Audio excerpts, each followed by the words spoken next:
No, yeah, we can definitely move on to Bahrain. So excited for this. Yes. So just briefly, it's the second preseason testing. Official preseason test begins March 10th, ends on March 12th. Each day is divided into two sessions of 4 hours each, and teams will try to divide their 3 days. Blah blah blah blah blah. So yeah, 2 days, two sessions, 4 hours each. Sorry, I'm muddling my way through this. March 10th, March 12th. So end of this week. That'll be really interesting. There's a lot of differences we're going to see, and we're really going to start to see which cars are actually the head of the pack. Yeah, and we're going to actually get to see broadcasts because they decided not Yes. to broadcast this first season. So we're going to get to see real coverage rather than just like iPhone footage and just rumors from like reporters. Mm-hmm. Basically, we don't have to take their word. Basically, we get to see for ourselves what's going on, and that'll give us a better idea of the season. And I think it'll let us get a more accurate prediction, basically, of what's going to happen. Yeah, no, I'm really excited to actually be able to sit down and lock in and just watch the cars go around and hear that sound again. And I was just seeing now that they're showing, like, be careful again what you take away from these testings, because last year at the end of testing day three, Max Verstappen was leading, which obviously that ended up how it was, but second was Yuki Tsunoda.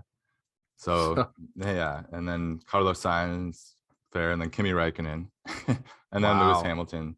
So like, yeah, and I mean Valtteri was 16th.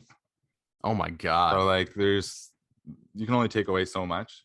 It's gonna be like when the good drivers do well, it's gonna be like, oh yeah, that makes sense. But there's gonna be a few that are gonna surprise us. Like maybe one of the Haas guys does well, and then it's like, oh wow.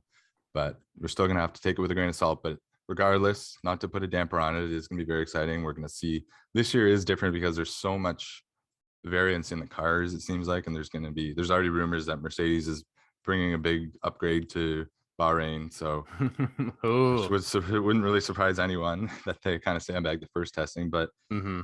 yeah, what are you most looking forward to seeing?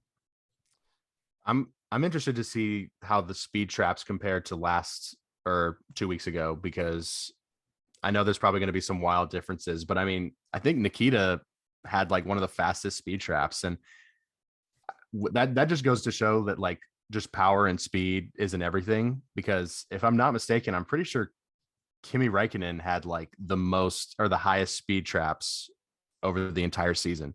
Wow. But yet, I don't think he got more than like 2 or 3 points the entire like of his last season, which is Mhm. unfortunate. But that's going to be really cool to see. I would love to see like how different the cars are going to look because I know like there's been some rumors that like Mercedes is going to adopt the way the fins work in the Ferrari potentially, that they've been just kind of hiding the way their body works. But yeah, I'm so excited. I know I'm going to be out of town, but like I'm going to be just glued to my phone while that's going on because I'm just so excited. I cannot wait.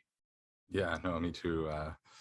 Especially just to see, I want to see if Ferrari is able to keep up what they started, and then Yep. McLaren. Danny's been talking about a lot about how they pretty much aced the first test, so we'll see if that's kind of where they top out, or if they're still going to keep developing. And then obviously goes without saying, but everyone wants to see how Lewis and Max are doing as well. So there's a lot up and down, and then I mean, you could look at any team and come up with four or five storylines.